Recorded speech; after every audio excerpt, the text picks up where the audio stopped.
오늘은 하나님을 아는 지식 제임스 패커 책을 읽겠습니다. 제1부 여호와를 알라 1, 2, 3과까지 읽었고요. 4, 5, 6과 3과를 읽겠습니다.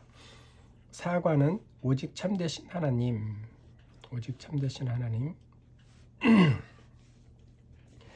우상숭배라는 말을 들을 때 당신은 마음속에 무엇이 떠오르는가? 토템폴, 토템의 상을 조각하거나 단청은 기둥으로 주로 집을 앞에 세운 것, 토템폴 앞에 넙죽 엎드리는 미개인들, 힌두교 신전 안에 있는 잔인한 얼굴을 한 형상들, 엘리야와 맞서 제단 주위를 돈 바알 선지자들의 고행적 춤, 이런 것들은 아주 명백하게 우상 숭배이다. 하지만 우리는 더 교묘한 형태의 우상 숭배가 있다는 것을 깨달아야 한다. 오직 참되신 하나님이 제4과인데요. 더 교묘한 형태의 우상 숭배가 있다는 것을 깨달아야 한다. 십계명 중 제2계명을 살펴보자. 그것은 다음과 같다. 너를 위하여 새긴 우상을 만들지 말고 또 위로 하늘에 있는 것이나 아래로 땅에 있는 것이나 땅 아래 물속에 있는 것의 어떤 형태도 만들지 말며 그것들에게 절하지 말며 그것들을 섬기지 말라. 나 내 하나님 여호와는 질투하는 하나님인즉 이 계명은 무엇에 대하여 말하는가? 만일 이 구절만 따로 떨어져 있다면 여호와 아닌 다른 신들의 형상을 섬기는 것을 언급한다고 생각하는 것이 자연스러울 것이다. 예를 들면 이사야가 비웃었던 바벨론의 우상 숭배, 혹은 바울이 로마서 11장 23절 25절에서 썩어지지 아니하는 하나님의 영광을 썩어질 사람과 새와 짐승과 기어다니는 동물 모양의 우상으로 바꾸었느니라. 그들이 하나님의 진리를 거짓 것으로 바꾸어 피조물을 조물주보다 더 경배하고 섬기니라고 묘사한 바 바울이 살던 시대의 그리스와 로마 세계에서 행해지던 우상 숭배 말이다. 하지만 저는 명맥으로 보아 이 두 번째 계명은 이런 종류의 우상 숭배를 언급한 것이 아니다. 만일 그렇다면 그것은 첫 번째 계명의 개념에 아무것도 덧붙이지 않고 단순히 반복할 뿐이기 때문이다. 따라서 찰스 핫지의 말을 이용하면 두 번째 계명은 우상 숭배가 거짓 신들을 숭배하는 것만 말하는 것이 아니라 형상을 가지고 참된 하나님을 숭배하는 것도 포함된다. 형상을 가지고 참되신 하나님을 숭배하는 것도 포함된다. 지금 바로 이게 이해가 되지는 않죠. 원리를 지적한다. 사실상 그것은 언제나 그렇게 받아들여졌다. 그리스도인들에게 적용해보면 그것은 예배를 위해 삼위 하나님 혹은 삼위일체의 어떠한 유격을 눈에 보이도록 표현하거나 그림으로 나타낸 것을 사용해서는 안 된다는 의미이다. 이처럼 이 계명은 예배의 대상에 대해 다루는 것이 아니라 예배의 방식에 대해 다룬다. 예배의 방식. 곧 우리가 예배하는 분인 하나님에 대한 형상과 그림들이 하나님을 예배하기 위한 보조수단으로 사용돼서는 안 된다는 의미다.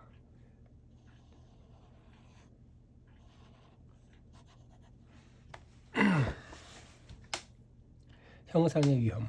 처음에는 이러한 금지사항이 기독교의 10가지 기본 원리에 끼어 있는 것이 좀 이상해 보일지도 모른다. 첫눈에는 그것이 그리 대단한 의미를 지니는 것처럼 보이지 않기 때문이다. 우리는 형상들과 그림들이 예배자의 마음을 하나님께로 향하게 하는 데 도움이 된다면 예배자가 그런 것들로 둘러싸여 있다고 해서 무슨 해가 되겠는가 하고 묻는다. 우리는 이러한 것들을 사용하는 문제를 기질과 개인적 취향에 따른 것으로 취급하곤 한다. 어떤 사람들은 자기 방에 십자가에 못 박힌 예수님 상이나 그리스도의 그림을 걸어 놓는다. 그리고 기도할 때 이러한 것들을 바라보면 그리스도께 생각을 집중하는 데 도움이 된다고 말한다. 많은 사람이 그러한 장식물이 없는 교회보다는 그러한 장식물로 가득 찬 교회에서 더 마음껏 더 쉽게 예배할 수 있다고 주장한다. 자, 그렇다면 그것이 뭔가 잘못된 것인가? 그것이 뭐가 잘못된 것인가? 이런 것들이 어떤 해를 끼칠 수 있는가? 만일 사람들이 정말로 그러한 것들이 도움이 된다고 생각한다면 더 이상 무슨 말을 할 필요가 있겠는가? 그것들을 금지하는 것이 무슨 의미가 있을 수 있는가? 이러한 당혹스러운 사실에 직면하여 어떤 사람들은 두 번째 계명이 단지 이교의 제사 의식에서 따온 하나님을 비도덕적으로 욕되게 표현하는 것들에만 적용되며 그 외의 것들에는 적용하지 않는다고 주장할 것이다. 하지만 이 계명의 표현 자체가 이러한 제한된 해설을 배제한다. 하나님은 상당히 단호하게 예배 때 사용하기 위해 어떤 것이든 조금이라도 닮은 것을 만들지 말라고 말씀하신다. 예배 때 사용하기 위해 어떤 것이든 조금이라도 닮은 것을 만들지 말라고 말씀하신다. 이 단호한 진술은 하나님을 동물로 묘사하는 그림이나 상을 사용하는 것뿐만 아니라 우리가 아는 가장 고귀한 피조물인 인간으로 묘사되는 그림과 상을 사용하는 것 역시 배제된다. 그것은 또한 예수 그리스도를 인간으로 묘사한 그림과 상을 사용하는 것도 배제한다. 비록 예수님은 인간이었고 아직도 여전히 인간이긴 하지만 말이다. 모든 그림과 형상은 필연적으로 우리가 생각하는 이상적인 인간됨을 닮은 모습으로 만들어지며 따라서 계명에서 그 많은 범주에 들어가기 때문이다. 역사적으로 볼 때 제2계명이 가르침과 교훈을 주기 위한 목적으로 예수님의 그림을 사용하는 것, 예를 들면 주일학교 교실에서를 금하는 것인가 아닌가에 대해서는 여러 번 견해가 있었으며 이에 대해서는 결론을 내리기가 쉽지 않다. 하지만 그 계명이 공적 예배에서나 개인적인 예배에서나 성부 하나님의 그림 및 형상 사용을 금하는 것과 마찬가지로 그리스도의 그림 및 형상을 사용하는 것을 금한다는 것에 대해서는 의심의 여지가 없다. 하지만 그러한 경우라면 이처럼 포괄적으로 금지하는 것이 무슨 의미가 있는가? 이 계명에 덧붙여진 엄청난 제재 규정, 하나님이 질투하는 하나님이시라는 것과 그 계명을 위반하는 자들을 매우 엄중하게 멸하시리라는 것을 선포함. 그 계명 자체가 강조된 것을 볼 때 우리는 이것이 정말로 지극히 중요한 문제라고 추측할 수 있을 것이다. 하지만 정말로 그런가? 그렇다.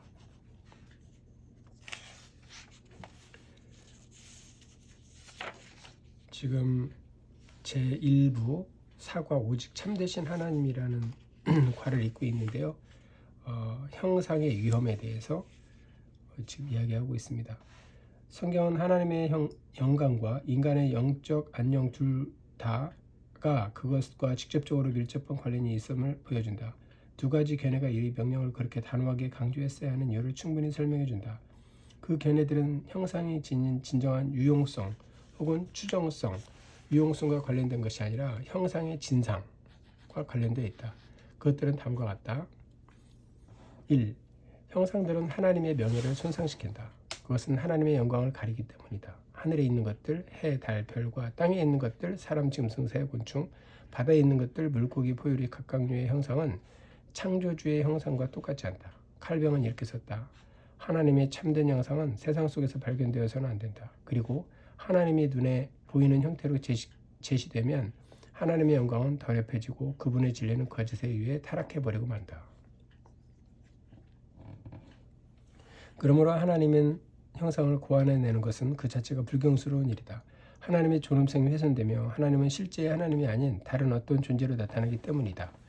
여기서 요점은 하나님이 사실은 몸의 기관들도 가지고 있지 않은데 형상은 하나님이 그렇다고 묘사되는 것이 아니다.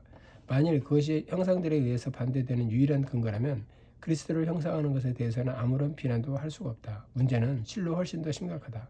그림과 형상을 반대하는 핵심적인 이유는 그것들이 묘사하는 신적 존재의 인격적 본질과 특성에 대한 진리의 대부분을 전부는 아니다 하더라도 불가피하게 숨기게 되기 때문이다. 예를 들어보자. 이로는 금송아지를 만들었다. 아론은 금송아지를 만들었다. 그것은 여호와 곧 이스라엘을 애굽으로부터 이끌어낸 위대한 하나님을 나타내는 가시적인 상징이 되도록 만들어졌다. 분명 그 형상은 하나님의 위대한 힘을 적절하게 상징함으로써 하나님을 영화롭게 할 것이라 생각되었다. 하지만 사실은 그런 상징이 하나님을 모욕한다는 것을 깨닫지는 어렵지 않다. 황소 모양으로 하나님의 형상을 만들어 놓은 것을 바라보면서 어떻게 하나님의 도덕적 성품, 하나님의 의로우심, 선하심, 오래 참으심 등에 대해 생각할 수 있겠는가? 그런 까닭에 아론의 형상은 여호와의 영광을 가렸다. 마찬가지로 십자가에 달리신 예수님 상이 드러나는 비애감은 그리스도의 영광을 가린다. 마찬가지로 십자가에 달리신 예수님의 상이 드러내는 비애감은 그리스도의 형상을, 그리스도의 영광을 가린다. 그것은 그리스도의 신성, 십자가상에서 이루어진 그리스도의 승리, 그리고 현존하는 그리스도의 나라 등의 사실을 감추어버린다. 그것은 그리스도의 인간적 연약함을 나타내 보이지만 그분의 신적인 힘은 숨겨버린다. 그것은 그리스도가 받은 고통의 실제는 나타내 보이지만 그리스도의 기쁨과 그분의 능력의 실제는 드러내지 않는다. 이 두 가지의 경우 모두에서 상징은 특히 그것이 나타내지 못하는 것 때문에 무가치하다. 신성에 대한 다른 모든 가시적인 표현도 마찬가지다. 문학적인 관점에서 종교 예술을 어떻게 생각하든 간에 우리는 하나님을 그린 그림들에 의지해서 하나님의 영광을 보아서는 안 된다. 그것들로 마음의 감동을 받아 예배하려 해서는 안 된다. 하나님의 영광은 그런 그림들로 결코 우리에게 보여줄 수 없기 때문이다. 그리고 바로 이 때문에 하나님은 제2계명에서 자신에 대해 불순종하는 자들에게 복수하는 질투하는 분실하는 덧붙이신 것이다. 성경에서 하나님의 질투는 하나님 자신의 영광을 위하여라는 하나님의 열심이기 때문이다. 그런데 예배 시에 형상들이 사용될 그때 그 영광은 위태로워진다. 성경은 이사야서 40장 18절에서 하나님의 측량할 수 없는 위대하심을 생생하게 선포하고 난 후에 이렇게 묻는다. 그런즉 너희가 하나님을 누구와 같다 하겠으며 무슨 형상을 그에게 비기겠느냐? 이 질문은 대답이 아니라 다만 잠잠한 침묵을 기대한다. 이 질문은 우리에게 어떤 피조물의 모양을 본떠서 만드는 형상들은 그렇게 만들 수밖에 없는데 이 창조주 하나님이 받으실 만한 그분을 닮은 모습이 되리라고 생각하는 것은 불경할 뿐더러 어리석고 라는 것을 상기시켜준다. 예배드릴 때 형상들을 사용해서는 안 되는 까닭은 여기에 그치지 않는다. 두 번째, 형상들은 그들을 그릇된 길로 인도한다. 그것들은 하나님에 대한 그릇된 개념을 전달하기 때문이다. 형상들은 하나님을 나타내기에 부적절하며 그러기에 하나님에 대한 우리의 생각을 왜곡하며 우리 마음속에 하나님의 성품과 뜻에 대한 온갖 잘못된 생각을 심는다.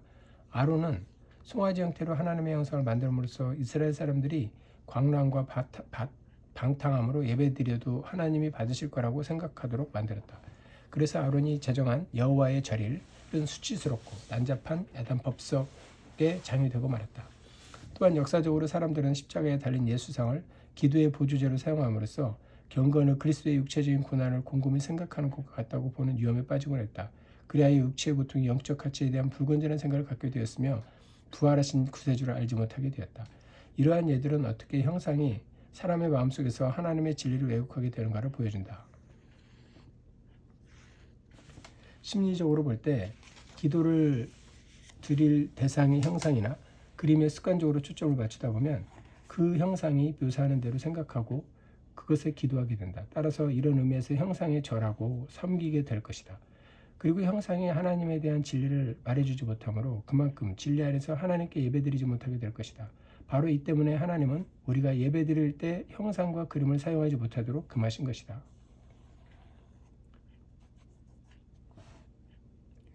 부어 만든 형상과 마음속의 형상. 세 번째입니다. 하나님의 형상과 그림이 하나님에 대한 우리의 생각에 영향을 끼친다는 것을 인식하고 나면 제2계명이 금지하는 또 다른 영역을 발견하게 된다. 제2계명은 주물을 녹여서 하나님의 형상을 만드는 것을 금하면서 또한 마음속으로 하나님의 형상을 생각해야 되는 것도 금한다. 마음속으로. 머릿속으로 하나님을 상상해 보는 것은 손으로 만든 작품으로 하나님을 상상하는 것과 마찬가지로 제2계명을 어긴 것이다. 우리가 얼마나 자주 다음과 같은 식의 말을 듣는가 생각해보라. 나는 하나님을 위대한 건축가 혹은 수학자 혹은 예술가로 생각하는 것을 좋아해요. 나는 하나님을 심판관으로 생각하지 않아요. 하나님을 그저 아버지로 생각하는 게 좋아요. 우리는 경험을 통해 이런 식의 말이 종종 성경이 하나님에 대해 말하는 어떤 내용을 부인하기 위한 서구시를 하는 것을 알고 있다. 자신이 원하는 대로 하나님을 생각할 자유가 있다고 주장하는 사람들은 제2계명을 어기는 것이라고 사실을 최대한 강조해 말할 필요가 있다.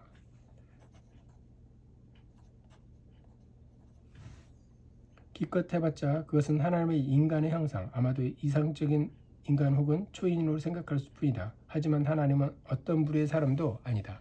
우리는 하나님의 형상으로 만들어졌지만 하나님이 우리에게 만든 형상 안에 존재하신다고 생각해서는 안 된다. 그러한 생각은 하나님을 아는 것이 아니라 하나님에 대한 무지한 것이다.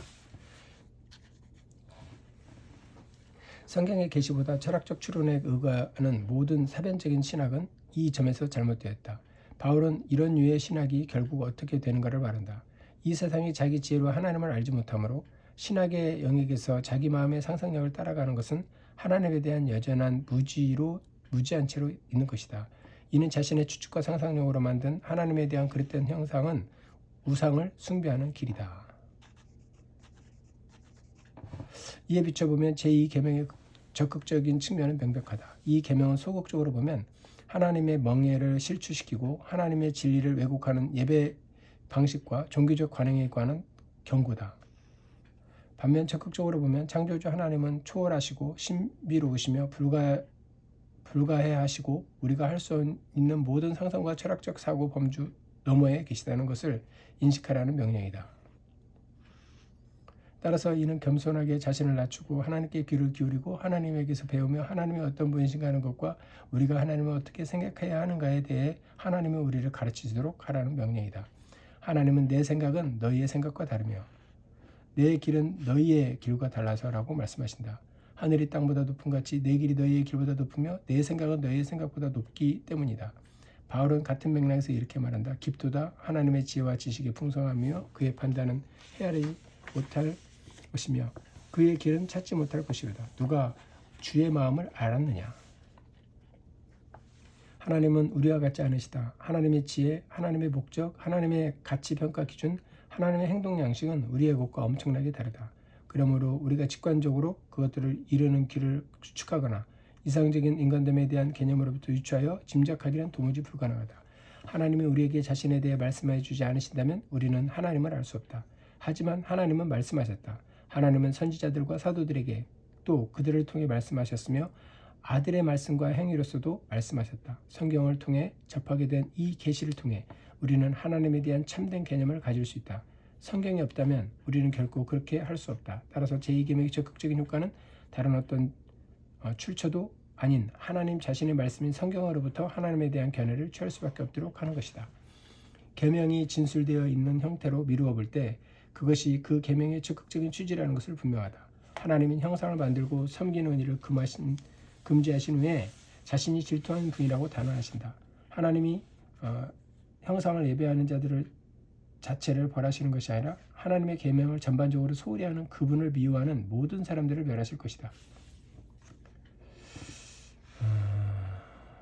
하나님의 계명을 전반적으로 소홀히 하는 그분을 미워하는 모든 사람을 멸하실 것이다. 전후문맥으로 우리는 이제 형상을 사용하는 사람들에 대한 특정한 경고가 나오리라고 자연스럽게 예상하게 된다. 그런데 왜 하나님이 경고는 일반적인 형태로 되어 있는가?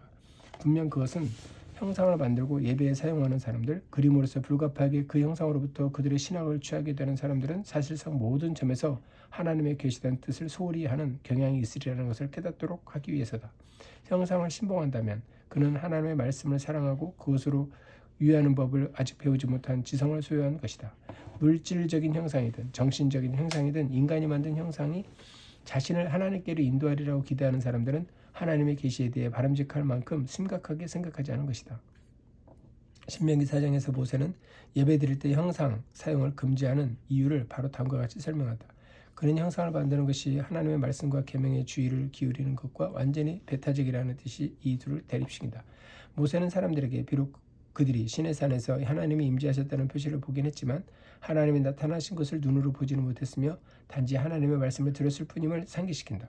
그러므로 모세는 계속해서 시내산의 경험을 기억하면서 살라고 권고한다.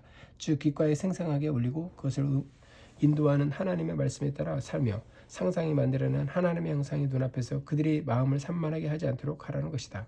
상상이 만들어낸 하나님의 형상이 눈에서 그들의 마음을 산만하게 하지 않도록 하라는 것이다. 요점은 분명하다. 하나님은 눈에 보이는 상징을 보여주신 것이 아니라 그들에게 말씀하셨다. 그러므로 그들은 눈에 보이는 상징이 아니라 단지 하나님의 말씀에 순종하는 삶을 살아야 한다. 아마도 모세는 이스라엘 사람들이 주변에 있는 우상 숭배 국가로부터 형상의 표본을 빌려올까 봐 두려웠을 것이다. 정확한 요점은 바로 이것이다. 즉 인간이 만든 하나님의 형상을 주물을 부어서 만든 것이 정신적인 것이건 간에 모두 죄 많고 불경한 세상의 도구들로부터 빌려온 것이며 그렇기 때문에 하나님의 거룩하신 말씀과 조화를 이룰 수 없다. 어떤 형상을 만드는 것은 하나님에 대한 우리의 생각을 하나님이 아니라 인간적 출처에서 취하는 것이며 형상을 만드는 일이 잘못된 까닭이 여기에 있다. 참 하나님을 바라봄. 지금까지 말한 바들을 돌이켜볼 때 우리는 모두에게 떠오르는 질문은 과연 우리가 제2계명을 얼마나 잘 지키고 있는가 하는 것이다. 우리가 출석하는 교회에서 금송아지상 같은 것은 없으며 집에 십자가에 달리신 예수상 같은 것도 없다고 치자. 제곱해 보아야 할 만한 그림들을 벽에 붙여 놓았을지도 모르지만, 하지만 우리가 예배하고자 하는 하나님의 성경의 하나님, 삼위이신 여호와를 확신하는가? 우리가 진리 안에서 유일하신 참 하나님께 예배하고 있는가? 우리가 진리 안에서 유일하신 참 하나님께 예배하고 있는가? 하나님에 대한 우리의 개념이 사실은 왜곡되어 있어서 기독교의 하나님이 아니라 다른 어떤 하나님을 믿는다고 말할 정도는 아닌가? 회개도 유대교 여호와의 증인이 다른 하나님을 믿는 것과 마찬가지로 말이다. 당신은 내가 어떻게 알 수 있는가? 당신은 내가 어떻게 알 수 있는가? 라고 반문할지도 모른다. 그때 검토해 볼 수 있는 기준은 이것이다. 성경의 하나님은 아들 안에서 말씀하셨다. 하나님의 영광을 아는 빛은 예수 그리스도의 얼굴 안에서 주어진다. 우리는 하나님의 본성과 은혜에 대해 최종적인 진리를 보여주는 주 예수 그리스도의 인격과 사역에 끊임없이 의지하는가? 하나님의 모든 목적이 그리스도에게 집중되어 있음을 깨닫는가? 만일 지금까지 그것을 볼 수 없었고 상상 속에서 갈보리로 가서 갈보리의 해결책을 붙잡을 수 있었다면 우리는 진정 참 하나님을 예배하고 있었으며 그분이 나의 하나님이시라는 것, 그리고 우리 주님의 다음과 같은 정의에 따라 지금 영생을 누린다는 것을 알 수 있다. 영생은 곧 유일하신 참 하나님, 그가 보내신 자 예수 그리스도를 아는 것이니라. 영생은 예수 그리스도를 아는 것이니라. 덧붙이는 말, 나는 오랜 세월에 걸쳐 꾸준하게 독자들의 편지를 받았는데 그 편지들은 교훈이나 예배의 목적으로 하나님의 형상을 사용하는 것을 그만두라는 내 주장이 너무 지나치다고 주장했다. 정말 그런가? 그들은 다음 세 가지 주장을 사용하여 내 의견을 반대했다. 첫째, 하나님께 예배하는 데는 가족사랑과 이웃사랑을 통한 그리스도의 도덕적 표현 못지않게 시각예술을 통한 그리스도의 미학적 표현도 필요하다. 둘째, 상상력은 하나님이 주신 인간 본성의 일부이다. 따라서 우리가 창조주와 교제할 때 그것이 비난받고 억눌리기보다는 성화되고 표현되어야 한다.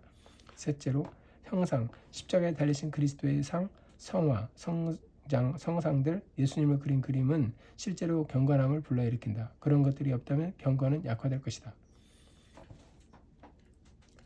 첫 번째 주장의 원리는 분명 옳다. 그러나 그것은 올바로 적용될 필요가 있다. 상징 예술은 분명 여러모로 예배에 기여할 수 있다. 하지만 제2계명은 여전히 하나님의 형상을 나타낸다고 생각할 만한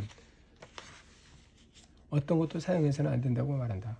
만일 성육신하신 성자 예수님에 대한 그림과 소묘, 조상이 예수님의 실제로 어떤 모습인가를 시사하기보다는 항상 그것들을 만든 문화의 완전한 인간의 상징, 흰 얼굴을 한 앵글로색슨, 검은 얼굴을 한 아프리카, 노란 얼굴을 한 중국인 혹은 황인종 여겨졌다면 아무런 해도 없었을 것이다. 하지만 어린 아이들이건 단순한 어른들이건 그것들을 그런 식으로 보지 않기 때문에 내 생각으로는 그것들 없이 예배를 드리는 것이 더 지혜로울 것 같다. 두 번째 주장의 원리 역시 옳다. 하지만 그것들로 하나님을 나타내는 정적이고 묘사적인 형상을 만들어므로써 제2계명의 정문으로 도전하기보다는 선지자들과 시편에서 그러시지 우리의 언어적, 시각적 상상력을 하나님의 역사적 행위의 극단인 면모와 경의를 이해하는 데 이용하는 것이 성경이다. 세 번째 주장에서는 문제는 형상들이 상징하는 것이기보다는 하나님의 실제 모습을 묘사하는 것으로 취급되는 순간 오히려 불러일으키는 경건을 타락시키기 시작한다는 것이다. 우리로서는 이러한 함정을 피하기가 어려우므로 지혜는 다시 한번 그것들 없이 지내는 법을 배우는 것이 더 낫고 안전한 길이라고 충고해준다. 어떤 위험들은 감수할 만한 가치가 없는 것이다. 어떤 위험들은 감수할 만한 가치가 없는 것이다. 이렇게 해서 1부 4장을 읽었습니다. 성육신하신 하나님. 신중한 사람들이 복음을 믿기 어렵다고 생각하는 것은 놀랄 일이 아니다. 복음을 다루는 실제는 우리의 이해력을 뛰어넘기 때문이다. 하지만 너무나 많은 사람들이 잘못된 곳에서 난점을 발견하여 믿음을 필요 이상으로 어렵게 만드는 것은 애석한 일이다. 믿음을 필요 이상으로 어렵게 만드는 것은 애석한 일이다. 예를 들어 속죄를 상상해보자. 많은 사람이 이것을 이해하는데 어려움을 느낀다. 어떻게 나사렛 사람 예수 로마의 교수대에서 숨을 거둔 사람의 죽음이 세상 사람들의 죄를 없애준다고 믿을 수 있는가? 어떻게 그 죽음이 오늘날 하나님의 우리 죄를 용서해 주시는 것과 조금이라도 관계가 있는가? 아니면 너무나 많은 사람에게 거들림돌이 되는 듯한 부활의 문제를 생각해보자. 그들은 예수님이 죽은 자 가운데서 육체적으로 살아나셨다는 것을 어떻게 믿을 수 있는가 하고 묻는다. 무덤이 있었다는 사실은 부인하기 어렵다고 치자. 하지만 예수님이 그 무덤에서 나와 영원한 생명을 누리게 되었다는 사실을 믿는 것은 훨씬 더 어렵지 않을까? 기절한 후에 일시적으로 의식을 회복했다거나 시체를 도둑맞았다는 식의 이론이 부활에 대한 기독교 교리보다 더 믿기 쉬워 보인다. 아니면 동정녀 탄생을 생각해보자. 이것은 금세기 들어 개신교도조차도 널리 부인해온 교리다. 도대체 어떻게 이 같은 생물학적 변칙을 믿을 수 있느냐고 사람들은 묻는다. 아니면 복음서에 나오는 기적들을 생각해보자. 많은 사람이 이것을 여러 난점의 근원이라고 생각한다. 예수님이 병자들을 고치셨다고 치자. 증거로 보아 예수님이 병을 고치셨다는 것을 의심하기는 어려우며 어쨌든 역사를 보면 병 고치는 사람들이 덜어 있었다. 그러나 예수님이 물 위를 걸으셨다는 것이나 5천 명을 먹이셨다는 것 혹은 죽은 자를 살리셨다는 것은 어떻게 믿을 수 있겠는가? 그런 이야기들은 상당히 믿기 어렵다. 이와 비슷한 문제들을 인해 믿음의 변두리에서도 맴도는 사람들 다수가 상당히 당혹스러워한다. 제 5과예요. 성육신하신 예수님 5과의 1번 가장 큰 신비. 하지만 사실상 진정한 난점, 복음이 우리로 하여금 맞닥뜨리게 하는 최고의 신비는 이러한 점에 있지 않다. 그것은 속죄라는 순한 일의 메시지에 있는 것도 아니고 부활이라는 부활절의 메시지에 있는 것도 아니다. 성육신이라는 성탄절 메시지에 있다. 정말로 우리가를 깜짝 놀라게 만드는 것은 나사렛 예수가 하나님으로서 사람이 되셨다는 사실이다. 즉 신성의 제2위가 인간의 운명을 결정하는 둘째 사람, 인류를 대표하는 둘째 우두머리가 되셨다는 것, 그리고 신성을 상실하지 않는 제 인성을 취하셨기 때문에 나사렛 예수는 참으로 완전하게 인간이셨고 마찬가지로 참으로 완전하게 신적 존재라는 것이다. 여기서 두 가지 신비가 담겨 있다. 하나님이 단일성 안에 여러 위격이 있다는 것, 그리고 예수님의 인격 안에서 신성과 인성이 결합되어 있다는 것이다. 바로 여기 곧 첫 번째 성탄절에 일어난 일이 기독교 계시에 가장 심오하고 가장 헤아릴 수 없는 깊이가 있다. 말씀이 육신이 되어 하나님의 인간이 되셨다. 신적 존재이신 성자가 한 유대인이 되셨다. 전능하신 분이 다른 모든 아이와 마찬가지로 먹을 것을 받아 먹어야 하고 기저귀를 차야 하고 말하는 법을 배워야 하는 어린아이, 누워서 빤히 바라보면 꼼짝거리고 시끄러운 소리를 내는 것밖에 할 수 없는 무력한 어린아이로 이 땅에 오셨다. 여기에 착각이나 속임수는 없다. 성자 하나님이 아기였던 시절에 있었다는 것은 엄연한 사실이다. 더 많이 생각해 볼수록 그것은 더 엄청난 사실이다. 심지어 소설 속의 사건조차도 이 성육신의 진리보다 더 굉장한 것은 없다. 이것이 기독교의 진짜 걸림돌이다. 바로 이 점에서 유대인, 회개도, 일신론자들, 여호와의 증인, 그리고 동정녀 탄생, 기적, 속죄, 부활을 이해하는 데 어려움을 느낀 많은 사람이 실패를 했다. 복음서의 다른 난점들 역시 보통 성육신에 대한 그릇된 신앙 아니면 적어도 부적절한 믿음으로 인해 생긴다. 하지만 일단 성육신은 실제로 이해하면 이 단점들은 사라진다. 만일 예수님이 아주 훌륭하고 경건한 인간에 불과하다면 예수님의 생애와 사역에 대한 성경이 말해주는 바를 믿는 일은 정말로 엄청나게 어려울 것이다. 하지만 만일 예수님이 영원하신 말씀이며 창조시의 성부의 집행자가 되셔서 그로 말미암아 모든 세계를 지으신 바로 그분이라면 예수님이 이 세상에 오시고 이 세상 안에서 사시고 이 세상 안에서 떠나시는 중에 창조의 능력을 보여주시는 일련의 행위를 행하셨다 해도 놀라운 일이 아니다. 생명의 창시자이신 예수님이 죽은 자 가운데서 살아나셨다는 것은 이상한 일도 아니다.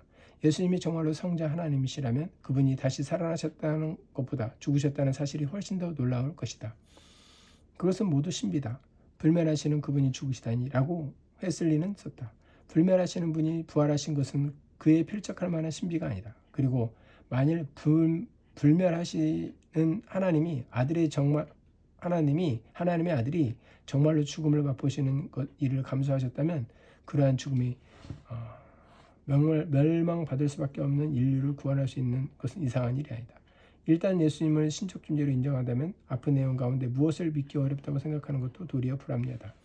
그것들은 모두 한 종류이며 완전히 앞뒤가 일치한다. 성육신은 그 자체로 헤아릴 수 없는 신비지만 신약에 담겨있는 모든 것을 뜻이 통하도록 해준다.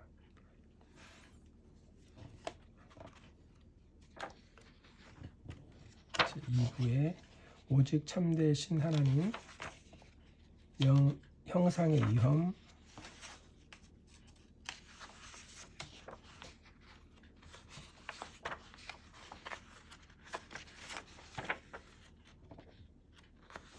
지금 5가죠. 5가 성육신하신 하나님의 가장 큰 신비에 대해서 읽었고, 두 번째, 이 아이는 누군가?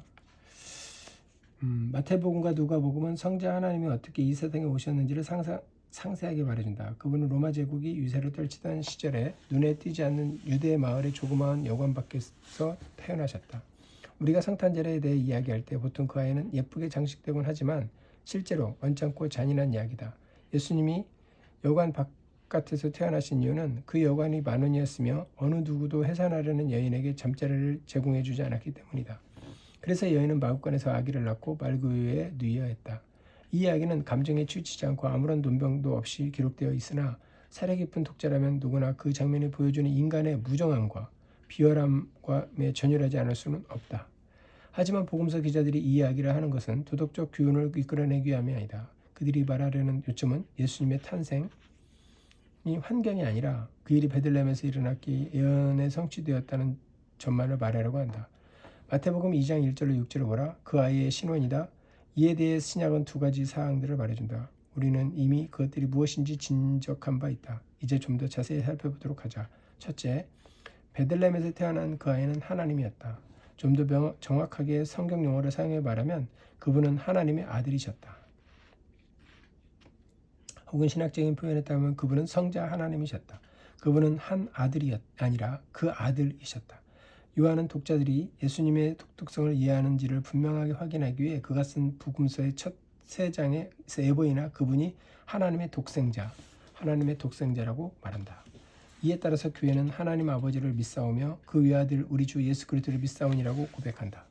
기독교 변증가들은 때때로 예수님의 하나님의 독생자라고 진술이 예수님의 신원에 대한 모든 질문에 답할 수 있는 최종적이고 완전한 대답인 것처럼 말한다. 하지만 그렇지 않다. 그 말 자체가 의문들을 제기하며 또한 쉽게 오해될 수 있기 때문이다. 예수님이 하나님의 아들이라는 진술은 사실상 두 신이 있다는 말인가? 그렇다면 기독교는 유대인이나 회계도가 주장하는 대로 다신론의 종교인가? 아니면 하나님의 아들이라는 말은 예수님의 피조물 중에서는 단연 비길 데 없는 분이지만 인격적으로는 성부 하나님과 똑같은 의미의 신성을 가지고 있지 않다는 의미인가? 초대교회의 아리우스파 사람들이 이렇게 주장했으며 현대에 와서는 일신론자들, 여호와의 증인 등이 이와 같은 사상을 주장한다. 그들의 주장은 옳은가? 성경에서 예수님을 하나님의 아들이라고 부를 때 그것이 진정 의미하는 바는 무엇인가? 이러한 질문에 대해 어떤 사람들은 당혹스러움을 느낀다. 하지만 신약 성경은 그러한 질문들에 어떻게 대답하는지에 대해 의심의 여지를 남겨놓지 않는다. 사도 요한은 그의 복음서 서론에서 원칙적으로 이러한 질문을 모두 제기하고 대답을 해놓았다. 요한은 유대적 사상 배경을 가진 독자 모두를 위해 복음서를 쓴 것 같다. 요한이 말하듯이 그는 독자들이 예수께서 하나님의 아들 그리스도이심을 믿게 하려 하며 또 믿고 그 이름을 힘입어 생명을 얻게 하려고 글을 썼다. 요한은 복음서 전체에 걸쳐 예수님을 하나님의 아들이라고 제시한다. 그러나 요한은 하나님의 아들이라는 말이 독자들에게 마음속에서 오해하기 쉬운 연상들로 더럽혀져 있다는 것을 알았다. 유대 신학자들은 그 말을 그들이 기대하는 인간 메시아에 대한 칭호로 사용했다. 그리스 신화는 신의 아들들, 곧 신과 인간 여자의 결합으로 태어난 초인들에 대해 말한다. 이 두 가지 경우에 그 말은 개인적인 신성을 의미하지 않으며 그러한 개념을 배격한다. 그래서 요한은 예수님을 하나님의 아들이라고 썼을 때 자신의 말이 이같이 잘못 이해되지 않도록 확실히 해두기를 원했다. 그는 처음부터 예수님이 주장하셨고 그리스도인들이 예수님에게 있다고 생각하는 아들됨은 바로 신성을 말하는 것이며 다른 어떤 것도 아니다라는 점을 분명히 하고 싶어 했다. 그래서 유명한 요한복음 서론이 나오게 된 것이다. 영국 국교회에서는 성탄절에 대한 가르침으로서 이 부분을 해마다 읽는데 그것은 옳은 일이다. 신약에서 예수님이 하나님의 아들이시라는 것이 의미와 본질을 여기처럼 분명하게 설명하는 것은 없다. 요한이 얼마나 주의 깊고 확실하게 주제를 해설했는지 살펴보자. 처음에 나오는 문장들에서는 아들이라는 용어가 전혀 나타나지 않는다. 대신 요한은 먼저 말씀에 대해 말한다. 요한 말씀이라는 존재에 오해할 위험이 없었다. 구약을 읽는 사람들은 즉시 말씀에 대한 언급을 만나게 될 것이다. 구약에서 하나님의 말씀이란 하나님의 창조적인 말씀, 하나님의 목적을 성취하는 행동에 나타난 하나님의 능력이다. 구약은 하나님의 말씀, 곧 하나님의 목적에 대해 실제적인 진술 자체에 목적한 일들을 성취하려는 능력이 있다고 묘사한다. 창세기 1장은 어떻게 창조 시에 하나님이 가라사대 있으라 하심에 있었는지를 말해준다. 여호와의 말씀으로 하늘이 지음이 되었으며 그가 말씀하심에 이루어졌으며 따라서 하나님의 말씀은 일하시는 하나님이시다. 하나님의 말씀은 일하시는 하나님의 말씀이시다. 요한은 이러한 표상을 채택하고 곧이어 하나님의 말씀에 대한 7가지를 말했다. 태초에 말씀이 계시니라. 여기에서는 말씀의 영원성이 나타나 있고 말씀 자신은 시작이 없다. 다른 것들이 시작되었을 때 그 말씀이 이미 계셨다. 이 말씀이 하나님과 함께 계셨으니 여기에서는 그 말씀의 인격성을 나타낸다. 영원성, 인격성. 하나님의 목적을 성취하는 능력은 곧 하나님과 영원토록 활발한 교제관계를 유지하는 독특한 한 인격적 존재의 능력이다. 이것이 바로 이 구절이 의미하는 바다. 이 말씀은 곧 하나님이시니라. 여기에서는 그 말씀을 신성이 나와 있다. 그분은 성부 하나님과 다른 별개의 존재지만 그렇다고 피조물은 아니다. 그분은 성부 하나님이 그렇듯이 그 자체로 신적 존재이시다. 이 구절은 우리에게 보여주는 신비는 신성의 연합 안에 있는 각 위의 구별이라는 신비다. 네 번째, 만물이 그로 말미암아 지은 바 되었으니 여기서 창조하시는 말씀이 나와 있다. 그분은 성부 하나님이 행하신 모든 창조 행에서 행위자이다. 모든 것은 그분을 통해 지음 받았다. 이는 성부 하나님의 피조물의 범죄에 속하지 않는 것과 마찬가지로 조물주이신 그분도 피조물의 범죄에 속하지 않는다는 또 다른 증거다. 다섯 번째, 그 안에 생명이 있었으니 여기서는 생명을 부여하시는 말씀이 나온다. 그분 안에서 그분을 통해서가 아니면 피조물에게 생명이란 없다. 여기에 모든 형태의 생명의 기원과 지속성이 라는 문제에 대해 성경이 대답했다. 곧 생명은 그 말씀에 의해 주어지고 유지된다는 것이다. 피조물은 자체적으로 생명을 가지고 있는 것이 아니라 신성의 제2위이신 그 말씀 안에서 생명을 가지고 있다. 이 생명은 사람들의 빛이라. 여기서는 드러나시는 말씀이 나온다. 그분은 생명을 주시면서 또한 빛을 주셨다. 즉 모든 사람은 자신들이 하나님이 만드신 세상에 살아있다는 바로 그 사실부터 하나님에 대한 암시를 얻게 되며 그것은 그들이 살아있다는 사실과 마찬가지로 그 말씀이 사역으로 인해 인한다. 말씀이 육신이 되어에서는 성육신하신 말씀이 나온다. 베들레헴의 말구에 있는 아기는 다름 아닌 하나님의 영원한 말씀이셨다.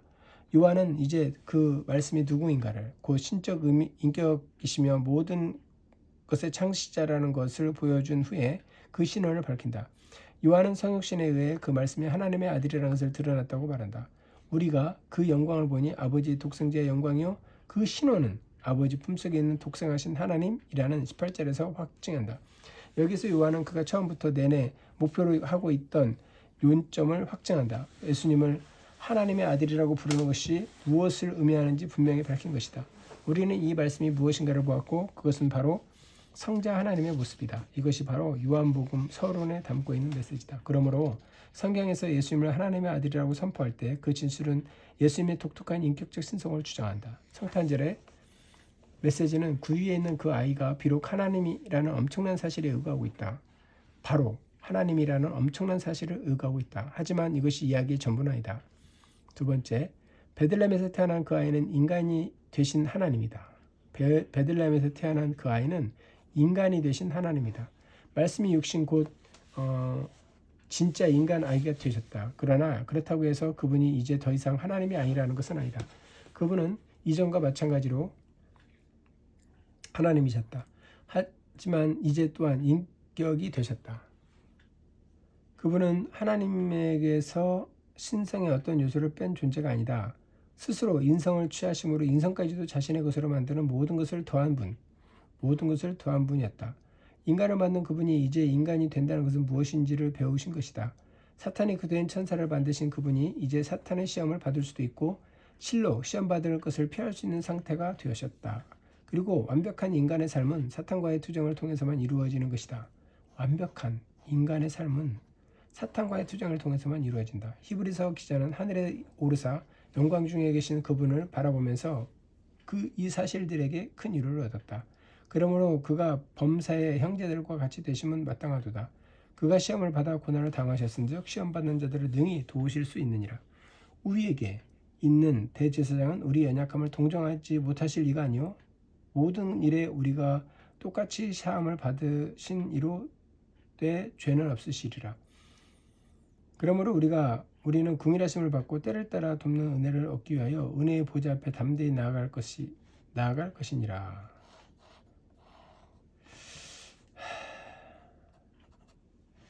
성육신의 신비는 헤아릴 수 없다. 우리는 그것을 설명할 수가 없다. 단지 신경으로 만들어져 있을 뿐만 아니라 아마도 그것은 아타나시우스 신경계에 가장 잘 표현되었을 것이다. 하나님의 아들이신 우리 주 예수 그리스도는 하나님이시고 사람이며 완전한 하나님이시고 완전한 사람이다. 그분은 하나님이시고 또 사람이지만 둘이 아니라 한 분이신 그리스도시다. 성신을 육신으로 전환함으로써 아니라 하나님께 인성을 더하심으로 한 분이신 것이다. 우리의 지성으로는 그 이상을 깨달을 수 없다. 찰스 웨슬리는 우리가 구유에서 보는 바를 잘 요약해준다. 우리의 하나님이 조그맣게 줄어드는 것, 우리의 이해를 뛰어넘어 그분이 인간이 되신 것, 그분은 우리의 이해를 뛰어넘는다. 억측을 피하고 기꺼이 참여하기 위해 이 점을 기억하는 것이 현명할 것이다. 지금 오가를 읽고 있는데 성육신 하신 예수님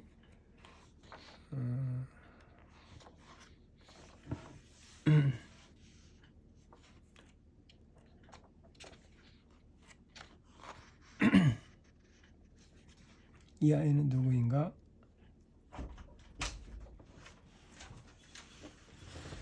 우리는 성육신을 어떻게 생각해야 하는가? 신약 성경은 우리에게 성육신이 제기하는 물리적, 심리적 문제들에 대한 생각하느라 고심할 것이 아니라 그 안에 나타난 하나님의 사랑으로 인해 하나님께 경배하라고 권한다.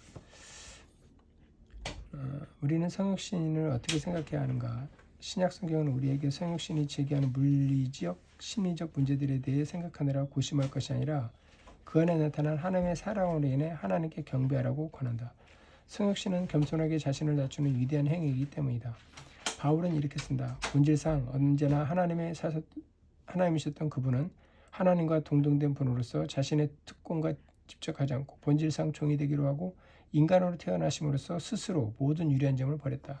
그리고 명백하게 인간으로 나타나셔서 죽음에 이를 정도까지 순종하는 삶을 사심으로 자신을 낮추셨다. 그리고 그분의 죽음은 평범한 범죄자의 죽음이었다. 그리고 그 모든 일은 우리를 구원하기 위한 것이었다. 신학자들은 때로 성육신은 원래 그리고 기본적으로 창조 질서를 완성하기 위한 것이며 그것이 구속적 의미는 말하자면 하나님이 뒤늦게 생각해낸 것이었다고 삼으로써 사람들을 우롱해왔다. 하지만 제임스 데니가 올바르게 주장하는 것처럼 신약에서 구속과 관련되지 않고 규정될 수 있는 성육신이란 있을 수 없다. 베들레헴이 아니라 갈보리가 계시의 초점이며 기독교에 대한 해석 중 이것을 무시하거나 부인하는 것은 모두 기독교를 초점에서 벗어나게 함으로써 왜곡하는 것이다. 베들레헴의 요람은 하나님의 아들이 갈보리의 십자가에 이르러 연속적인 단계들 안에서 차지하는 위치로 인해 중요한 의미를 지니며 그것은 이러한 맥락에서 볼 수 있도록 비로소 이해한 것이다. 그러므로 신약에서 성육신을 해석하기 위한 실마리가 되는 본문은 요한복음 1장 14절에 나오는 말씀이 육신이 되어 우리 가운데 거하심이라는 사실적인 진술이 아니라 오히려 고린도후서 8장 9절 우리 주 예수 그리스도의 은혜를 너희가 알거니와 부유하신 이로써 너희로 위하여 가난하게 되심은 그의 가난함으로 말미암아 너희를 부유하게 하려 하심이라고는 좀 더 포괄적인 진술이다. 이 구절은 성육신의 사실만 진술하는 것이 아니라 그 의미도 진술한다. 즉 성자가 인간됨을 취하셨다는 사실을 도대체 어떻게 보아야 하는지를 알려준다. 그것은 단지 자연의 경위가 아니라 오히려 은혜의 경이로움으로 보아야 한다.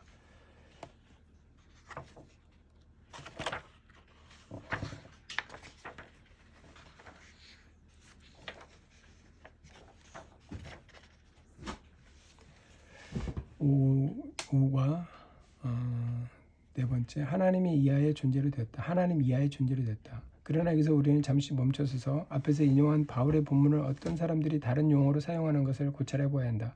빌립보서 2장 7절은 스스로 모든 특전을 제거해 버리셨다고 번역되어 있으며 킹 제임스 버전에서는 스스로 무명의 존재가 되었다고 번역되어 있는 부분은 문자적으로 자기를 비워 라는 의미다. 이것은 고린도후서 8장 9절에 나와 있는 예수님이 가난하게 되셨다는 말과 함께 성육신의 본질에 대해 무언가를 조명해 주지 않는가. 그것은 성자께서 인간이 되시면서 그분의 신성이 어느 정도 줄어들었다는 의미가 있는 아닌가?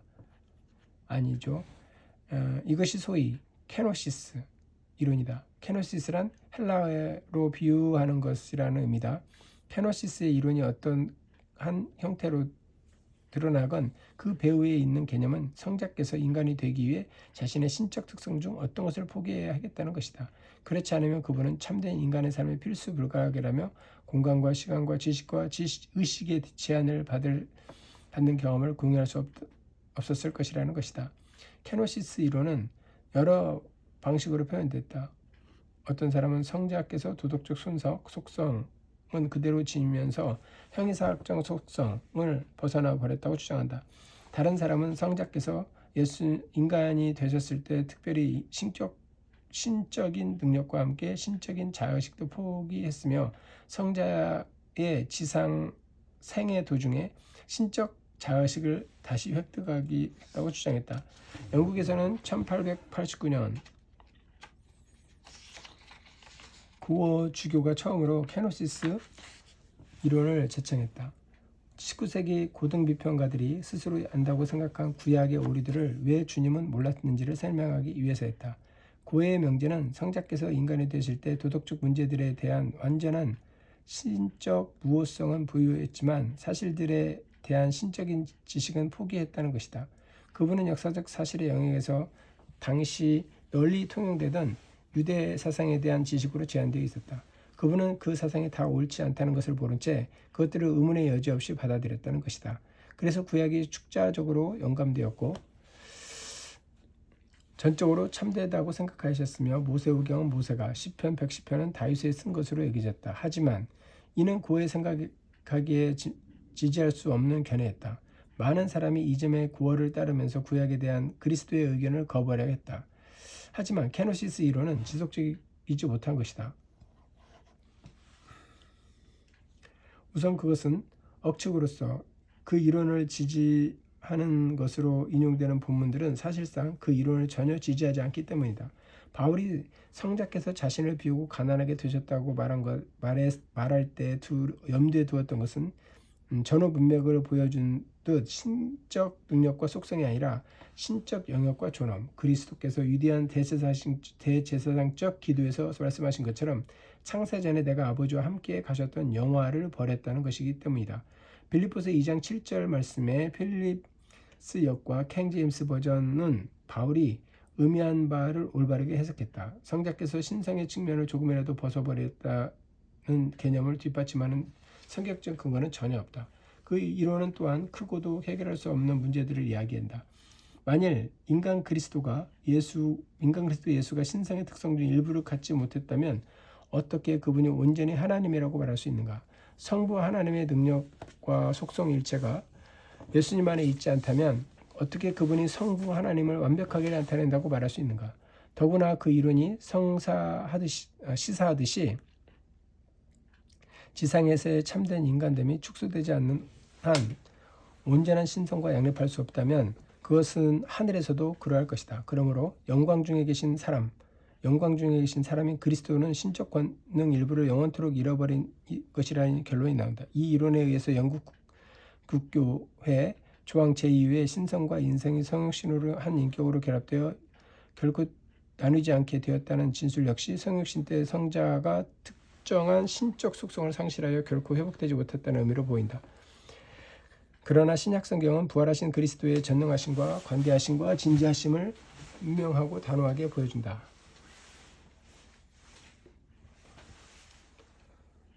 케노시스 이론을 주장하는 사람들이 이 성경 구절을 보면서 하늘에서는 이러한 속성들이 참된 인성과 상반되지 않는다고 주장한다면 지상에서는 이러한 상반됨이 존재했다고 주장하는 자의 것에 대해 과연 어떤 이유를 댈 수 있겠는가? 더구나 고어가 말했듯이 그리스도의 나머지 가르침에 대해서는 계속해서 신적 권위를 부여하면서 그리스도의 가르침 중 일부에 오류가 있다는 주장을 정당화하기 위해 케노시스 이론을 사용할 수는 없다. 그리스도께서는 포괄적이고도 명백한 말로 자신의 모든 가르침을 인간에게서 온 것이라고 주장하셨다. 자신은 아버지가 보내신 자가 이상의 존재라고 결코 아니라는 것이다. 내 교훈은 내 것이 아니요 나를 보내신 이의 것이니라. 내가 오직 아버지께서 가르친 대로 말하는 줄로 내가 내 자의로 말한 것이 아니요 나를 보내신 아버지께서 내가 말한 것과 이룰 것에 친히 명령하여 주셨으니 내가 이르는 것은 내 아버지께서 내게 말씀하신 그대로라. 그리스도는 자신을 하나님께서 들은 진리를 너희에게로 말한 사람이라고 단언하신다. 이러한 주장들의 측면에서 우리는 두 가지 대안들을 취할 수 있다. 그 주장들을 받아들이고 구약의 영광과 권위에 대한 예수님의 단언들을 포함해서 예수님이 가르치신 모든 것에 완전한 신적 권위를 부여하든지 아니면 그것들을 거부하고 그리스도의 가르침이 선신적 권위에 철두철미하게 의문을 제기하든지 하는 것이다. 만일 구어가 정말로 예수님의 도덕적 영적 가르침의 권위를 갖고 있다면 주장하고자 했다면 구약에 대한 예수님의 가르침이 지닌 진실성을 의심하지 말았어야 했다.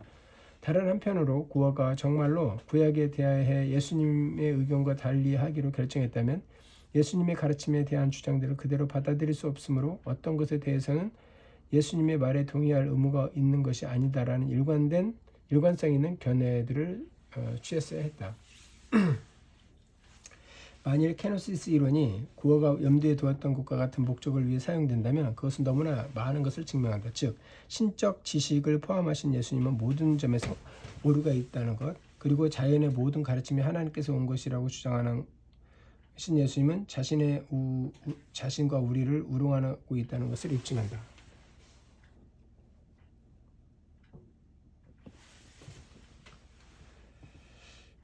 따라서 만일 예수님의 주장에 따라서 그분이 교사로서 신적 권위를 갖고 있다고 주장하려 한다면 케노시스 이론을 거부해야 하며 어쨌든 간에 그 이론을 이런 식으로 적용하기를 거부해야만 했다. 사실상 복음서의 기자들은 케노시스 이론과 반대되는 증거를 제시한다. 인간적인 것과 신적인 것 양자에 대한 예수님의 지식이 때에 제한되어 있는 것은 사실이다. 예수님은 이따금 어떤 것을 물어보신다. 누가 내 옷에 손을 대었느냐? 너희에게 떡이 몇 개나 있느냐? 예수님은 천사들과 마찬가지로 자신이 다시 오도록 정해진 날이 언제든지 모른다고 단언하신다. 하지만 어떤 때에는 초자연적인 지식을 갖고 계심을 보여주신다. 예수님은 사마리아 여인의 그늘진 과거를 알고 계신다. 예수님은 베드로가 고기를 잡으러 갈 때 그가 잡힌 첫 번째 고기의 입속에 동전이 들어있으리라고 말을 것을 아신다. 아무도 말해주지 않았는데도 나사로가 죽었다는 것을 아신다. 마찬가지로 때때로 예수님은 병을 고치시고 사람들을 먹이시며 죽은 자를 소생시키는 기적을 행하심으로 초자연적 능력을 보여준다. 복음서를 읽을 때 우리는 예수님의 신적인 지식과 능력을 완전히 빼앗긴 것이 아니라 간헐적으로 신적 지식과 능력을 둘 다 의지하는 것, 비록 대부분의 경우에 그렇게 하는 것에 만족하긴 하시지만 인상을 받게 된다. 다시 말해 우리는 신성이 줄어들었다는 인상을 받기보다는 신적 능력이 억제되었다는 입장을 받는다. 이러한 억제를 어떻게 설명해야 될까? 특별히 요한복음서에서 매우 중요시하는 진리에 비춰볼 때 그것은 분명 성자께서 성부의 뜻을 전적에 복종하신다는 의미다. 신성에 대해 제시된 신비 중 일부는 그 위격이 서로 확대의 관계를 유지하는 것이다. 복음서를 보면 성가신 성자는 독립적인 신적 권위의 위격으로 나타내신 것이 아니라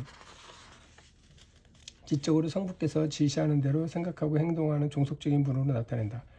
아들이 아무것도 스스로 할 수 없나니 내가 아무것도 스스로 할 수 없노라. 내가 하늘에서 내려온 것은 내 뜻을 행하려 함이 아니요 나를 보내신 이의 뜻을 행하려 함이라. 내가 스스로 아무것도 하지 아니하고 나는 항상 그가 기뻐하시는 일을 행함으로 삼위일체 세 번째 위격의 권위를 인정하고 그분의 선한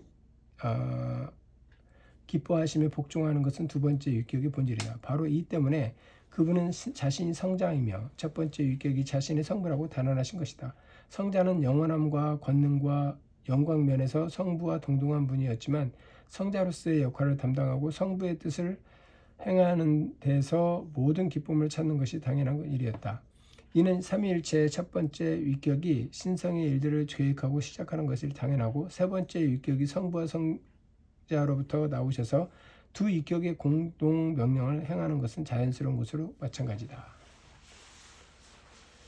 따라서 신인이신 성자께서 이 세상에 계실 때 성부에게 순종하신 것은 성육신에 의해서 생겨난 새로운 관계가 아니라 하늘에서 누리는 성자와 성부의 영원한 관계다. 시간 속에서 계속되는 것이었다. 하늘에서와 마찬가지로 땅에서도 성자는 성부의 뜻에 전적으로 종속되어 있었다. 만일 그렇다면 모든 것이 설명된다. 신인이신 그리스도는 독자적으로 행동하지 않으신 것과 마찬가지로 독자적으로 알지도 않으셨다. 성자께서는 알 수 있었던 모든 것을 하지는 않으셨다. 어떤 것은 성부 하나님의 뜻이 아니었기 때문이다. 마찬가지로 성자께서는 알 수 있는 쓸만한 모든 것을 의식적으로 알지 않으셨고 오직 성부 하나님이 알도록 뜻하신 것만을 아셨다. 성자의 지식은 그분의 행동과 마찬가지로 성부 하나님의 뜻에 대해 제한되어 있었다. 그렇기 때문에 예를 들면 자신이 다시 오시는 날이 언제인지 몰랐던 이유는 성육신 때 모든 것을 아는 능력을 포기했기 때문이 아니라 순환 이전에는 이 특성을 지식을 갖도록 성부께서 뜻하셨기 때문이다. 마가복음 13장 32절에 대한 칼뱅이 다음과 같은 주석은 분명 옳다. 성자께서 자신의 중보적 사역을 완전히 이행하기까지 그 정보는 그에게 주어지지 않았다. 성자는 부활하신 후에 그 정보를 받았다. 따라서 예수님의 지식에 한계가 있었다는 것은 성육신의 잉태가 아니라 성자께서 지상에 있는 동안 그분을 향한 성부의 뜻과 관련해서 설명해야 한다. 그렇기 때문에 우리는 복음서에서 케노시스 이론과 모순되는 사실이 일부 있는 것과 마찬가지로 케노시스 이론 없이는 잘 설명될 수 없는 사실들이 아무것도 없다는 결론을 내리게 된다. 그분은 가난하게 되셨다.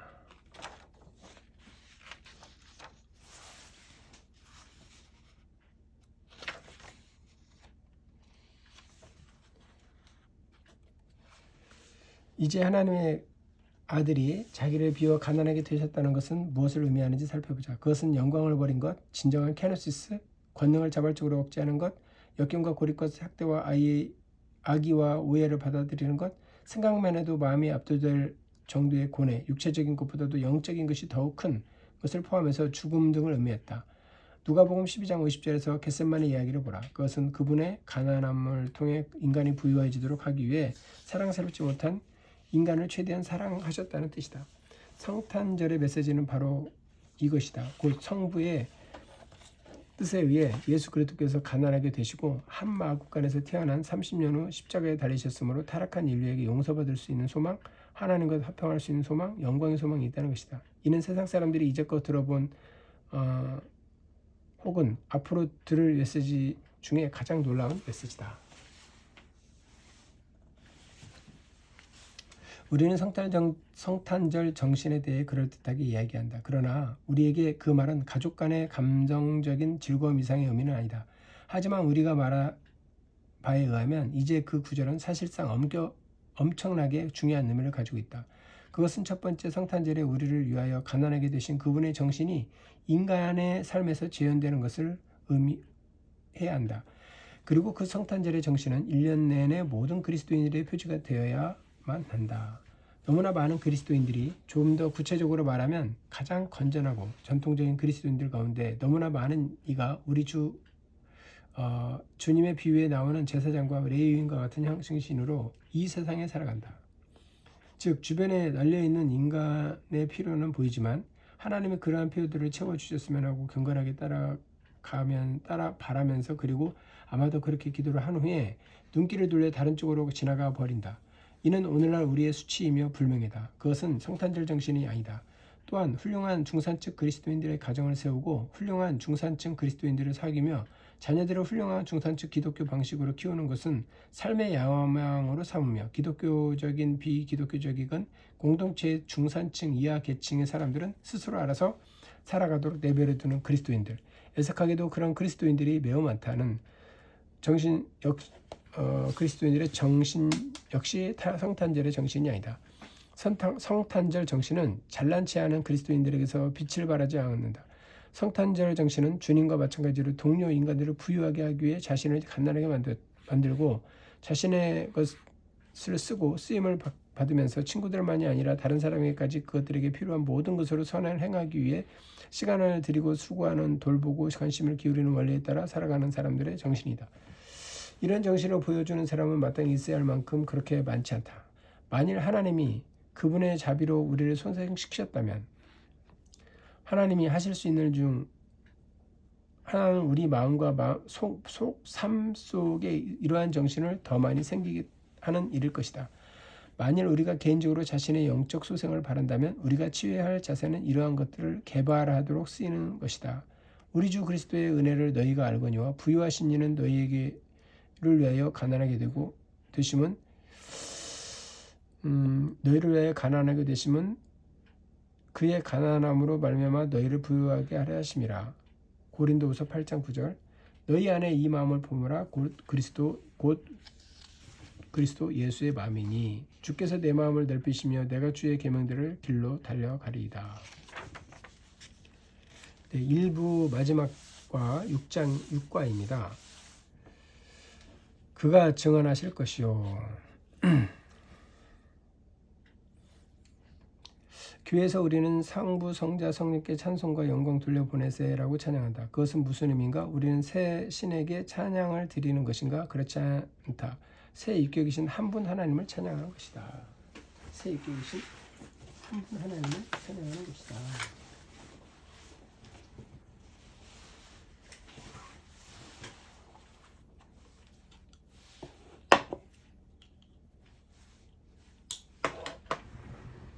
끝났어? 응? 끝났어? 조금만 더. 여호와 성자 성부 성자 성령 신비한 신성이여 한 분 안에 세 분.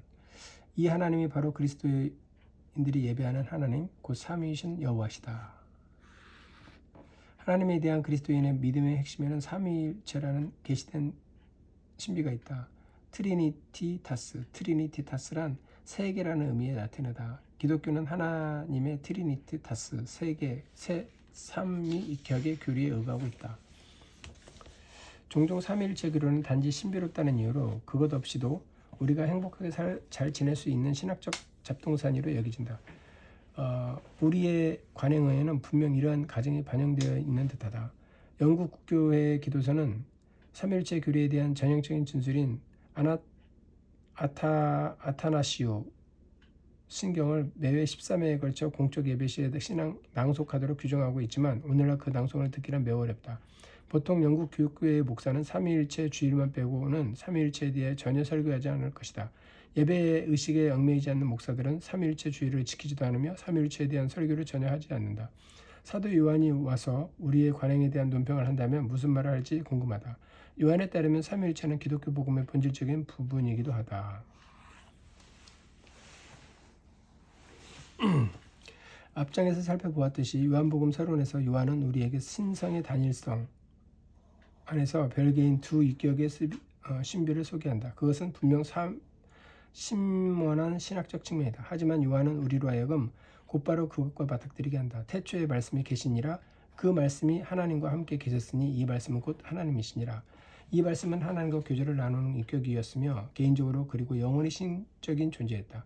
요한이 계속해서 말하듯이 그분은 성부의 독생자였다.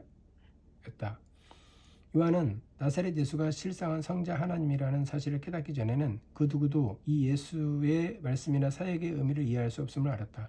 그 때문에 그의 복음서 제일 앞부분에는 두 인격으로 계시는 한 분 하나님이라는 신비에 대해 말씀하는 것이다. 세 번째 인격. 신성 안에 있는 인격의 복수성에 대한 요한이 가르치는 바는 그것만이 아니다. 요한은 주님의 제자들에게 마지막으로 하신 말씀에 대한 기사에서 구세주께서 아버지의 집에 그들을 위한 처소를 예비하실 것을 설명한 후에 계속해서 또 다른 보혜사를 약속하시는 모습을 이야기한다. 이 구절을 주목해보라. 그는 의미심장하다. 그것은 놀라운 한 인격을 나타낸다. 보혜사. 이 단어가 풍부한 의미를 지녔다는 사실은 성경의 여러 역본에서 이 말이 매우 다양하게 번역되는 것을 알 수 있다. 그것은 조언자, 돕는 자, 옹호하는 자, 우리와 친구가 되신 분 등으로 번역되었다. 격려, 지지, 원조, 돌봄, 다른 사람의 복지에 대한 책임을 떠맡는 것 등이 모두 이 단어로 표현된다. 또 다른 보혜사. 그렇다. 왜냐하면 예수님이 그들의 원래 보혜사시며 새로 오시는 분의 임무는 예수님의 사역의 이 측면을 계속 담당하는 것이기 때문이다. 따라서 주님이 3년 동안 사역하시면서 제자들에게 개인적으로 베푸셨던 사랑과 돌봄과 인내심이 있는 가르침과 그들의 복지를 위해 행하신 모든 것을 회고해 볼 때 우리는 주님이 또 다른 보혜사를 말씀하신 의미를 모두 이해할 수 있다. 놀랍게도 그리스도는 사실상 그는 내가 너희를 돌보았던 것과 같은 방식으로 너희를 돌보아 줄 것이라고 말씀하신다. 우리 주님은 계속해서 그 새로운 보혜사의 이름을 말씀해 주신다. 그분은 진리의 영 성령이시오. 그 이름은 신성을 나타낸다. 구약 성경에서 하나님의 말씀과 하나님의 영은 은유사한 표상이다. 유사한 표상이다. 하나님의 말씀은 하나님의 전능하신 말이다. 하나님의 영은 하나님의 전능하신 숨결이다.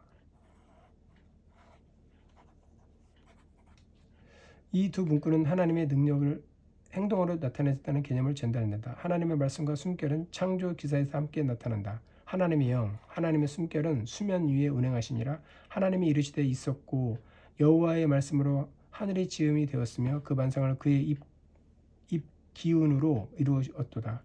요한은 요한복음 서론에서 여기에 나와 있는 신적 말씀은 하나님의 인격이라고 말했다. 그리고 이제 주님이 비슷한 가르침을 주셨는데 그것은 신적인 영, 역시 하나의 인격이라는 가르침이다. 주님은 후에 거룩하신 아버지에 대해 말씀하시듯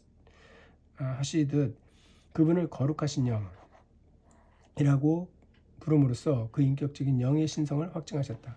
요한복음은 그리스도께서 성령의 사명을 성부와 성자의 뜻과 목적에 어떻게 관련시키는지를 보여주었다. 그중 한 가지 성령을 보내실 분은 성부 하나님이시라는 것이다. 성자를 보내신 분이 성부이신 것과 마찬가지다. 주님의 말씀에 따르면 성부께서는 내 이름으로 즉 그리스도의 뜻을 행하고 그분의 대행자로 활동하며 그분의 권위를 가진 그리스도의 대리역으로 성령을 보내시는 것이다. 예수님이 아버지의 이름으로 오사 아버지의 대리인으로 활동하시고 아버지의 말씀을 전하셨으며 아버지의 일을 하시고 자신을 사자로 보내신 하나님의 처음부터 끝까지 증언하셨던 것과 마찬가지로 성령은 예수님의 이름으로 오사 세상에서 예수님의 대행사와 증인으로 활동하실 것이다. 성령께서는 아버지께로부터 나오신다. 전에 성자께서 아버지에게서 나왔던 것과 마찬가지다. 성부께서는 영원하신 성자를 세상에 보내신 후 이제 성자를 영광으로 불러들이고 그를 대신해서 성령을 보내신다. 하지만 이런 식으로만 볼 수 있는 것이 아니다. 다른 점에서 보면 성령을 아버지께로부터 보낼 분은 성자이시다. 성부께서 성자를 세상에 보내신 것처럼 성자는 성령을 세상에 보내실 것이다. 성령은 성부뿐 아니라 성자에 의해서도 보냄을 받는다. 그래서 우리는 다음과 같은 일련의 관계에 대해서 알게 된다. 성자는 성부께 복종하신다. 그래서 성자는 그분의 이름으로 보냄을 받는다. 성령은 성부께 복종하신다. 그래서 성령은 성자의 이름으로 성부에 의해 보내심을 받는다. 성령은 성부뿐만 아니라 성자께서 복종하신다. 성자에게도 복종하신다. 그래서 성령은 성부뿐 아니라 성자에 의해서도 보냄을 받는다. 그들을 향하사 숨을 내쉬며 이르시되 성령을 받으라와 비교해보라. 이처럼 요한은 삼위일체의 신비에 대해 주님이 드러내신 사실을 기록하고 있다. 삼위일체는 곧 새 유격이며 새 한 분이신 하나님으로서 성자는 성부의 뜻을 행하고 성령은 성부의 성자의 뜻을 행한다. 그리고 여기서 강조하는 것은 영원토록 너희와 함께 있기 위해 그리스도의 제자에게서 오시는 성령은 그리스도 대신 보혜사 사역을 하러 오신다는 뜻이다. 그러므로 만일 보혜사 그리스도의 사역이 중요했다면 보혜사 성령의 사역이 그보다 덜 중요할 수 없다. 그리스도께서 하신 사역이 교회에 중요했다면 성령께서 하시는 사역 역시 중요해야 한다. 신적 존재지만 무시된 분. 그러나 독자들은 교회사를 읽어보아도 오늘날의 교회를 살펴보아도 그러한 느낌을 받지 못할 것이다. 삼위일체 제2와 제3위에 대한 가르침이 얼마나 다르게 취급되었는지를 보면 매우 놀랍다. 그리스도의 입교과 사역은 교회 내에서 계속해서 논쟁거리가 되어왔고 지금도 그렇다. 하지만 성령의 입교과 사역은 대부분 무시되어 왔다. 성령론은 기독교의 교리에서 재 속에 붙인 보석과 같으며 거기에 관심을 가지는 사람은 드물다. 그리스도의 입교과 사역에 관해서 쓴 탁월한 책은 많지만 지금처럼 은사를 강조하는 시대에도 성령의 율법과 사역에 대해서는 읽을 만한 책이 그리 많지 않다. 그리스도인들은 그리스도의 사역에 관해서 의심하지 않는다. 그것이 정확하게 무엇을 포함하는지에 관해서는 서로 의견이 다르지만 그리스도께서 속죄의 죽음으로써 우리를 구속하셨다는 사실을 안다. 하지만 성령의 사역에 관해서는 완전히 오리지무중에 빠져 있다. 어떤 사람들은 그리스도의 영을 마치 성탄절 정신에 대한 이야기하는 식으로 쾌활함과 종교성을 기여하는 막연한 문화의 압력으로 이야기한다. 어떤 사람들은 성령을 간디와 같은 비그리스도인들의 비도덕적 신념이나 루돌프 스타이너, 접신론적 신비주의를 곧지 않은 존재로 생각한다. 하지만 아마도 대부분의 사람은 성경에 대해 생각조차 하지 않을 것이며 성령의 행하심에 대해 명확한 개념을 가지고 있지도 않다.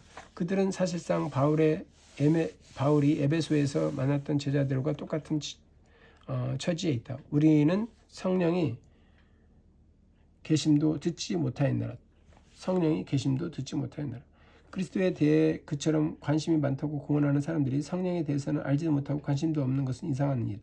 그리스도인들은 성육신이나 속죄의 사건이 일어나지 않았다면 현재 무엇이 달라졌을지 안다. 즉 그렇게 되면 그들이 구원받지 못하리라는 것을 안다. 그들에게는 주대주가 없을 것이기 때문이다. 하지만 많은 그리스도인들이 세상에 성령이 계시지 않았다면 무엇이 달라질지에 대해서 잘 모른다. 그럴 경우 그리스도인들이나 교회가 어떤 식으로 고통을 받게 될지 그렇지 않은지 정말로 알지 못한다. 분명 무엇인가가 잘못되어 있다. 그리스도께서 임명하신 대행자의 사역을 이런 식으로 소홀히 하는 것을 어떻게 정당화할 수 있겠는가? 그리스도께서 자신의 대리인으로서 자신을 대신하게 하고 또 자신을 대신해 우리를 돌보도록 보내신 성령을 무시하고 그럼으로써 그 성령을 모욕하면서 그리스도를 영화롭게 한다고 말하는 것은 공허한 거짓말이 아닌가? 우리는 성령에 대해 지금보다 더 많은 관심을 가져야 하지 않을까? 성령 사역의 중요성. 성령 사역은 정말로 중요한가? 중요하다. 성령의 사역이 없다면 세상에는 복음도 믿음도 교회도 기독교도 전혀 없을 것이기 때문이다. 우선 성령이 없으면 복음도 신약 성경도 없을 것이다. 그리스도께서 세상을 떠나실 때 제자들에게 자신의 의무를 위임하신다. 그리스도는 그들이 가서 모든 민족으로 제자를 삼아 아들과 아버지와 성령의 세례를 주라고 너희가 땅 끝에까지 이르러 내 증인이 되리라는 말씀은 그리스도께서 승천하신 지 전 감람산에서 그들에게 하신 작별의 말씀이었다. 이것들이 그들에게 맡겨진 임무였다.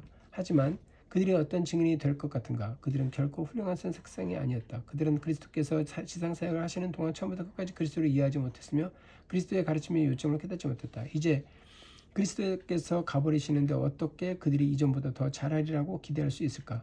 분명 그들은 이내 복음 진리를 엄청나게 많은 그릇된 생각과 열슬기설기 뒤덮여져 버릴 것이다. 선의에서 나온 것이긴 하지만 말이다. 또한 그들의 증거는 왜곡되고 제멋대로 바뀌고 어쩔 도리가 없는 귀죽박죽 엉망진창인 것으로 급속히 전락해 버릴 것이 확실하지 않을까? 그러나 그렇지 않다. 그리스도께서는 모든 진리를 가르치고 모든 오류에서 구해주며 이미 배운 것을 다시 생각나게 하고 가르치고자 하셨던 나머지 것들을 계시하기 위해 그들에게 성령을 보내주셨기 때문이다. 보혜사가 너희에게 모든 것을 가르치고 내가 너희에게 말한 모든 것을 생각나게 하리라. 내가 아직도 너희에게 이를 것이 많으나 지금은 너희가 감당하지 못하리라. 그러나 진리의 성령이 오시면 그가 너희를 모든 진리 가운데서 인도하시리니 그가 너 스스로 말하지 않고 오직 들은 것을 말하며 아버지가 그들에게 말하라고 명하신 것을 그리스도께서 모두 그들에게 알리게 하신 것과 마찬가지고 성령은 그리스도께서 그들에게 말하라고 명하시는 모든 것을 알게 하실 것이다. 요한복음 12장 49절에서 50절, 17장 8절 44절을 보라. 장래의 일은 너에게 알리시리라. 내가 내 영광을 나타내니 내 것을 가지고 너에게 알리시겠음이라.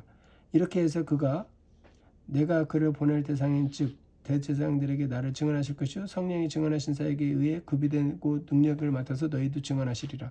그의 약속은 성령의 가르침을 받아서 제자들이 그리스도의 대언자로 말할 수 있으리라는 것, 그리고 구약의 선지자들이 여호와께서 이같이 말씀하시니라는 말로 설교를 시작할 수 있었던 것과 마찬가지로 신약의 사도들도 말이든 기록된 가르침이든 그들의 가르침에 대해 똑같이 진실하게 주 예수 그리스도께서 이같이 말씀하시니라고 말할 수 있게 되리라는 것이었다. 그리고 실제로 그런 일이 일어났다. 약속대로 성령께서 제자들에게 오셔서 그리스도와 그분의 구원에 대해 증언하셨다.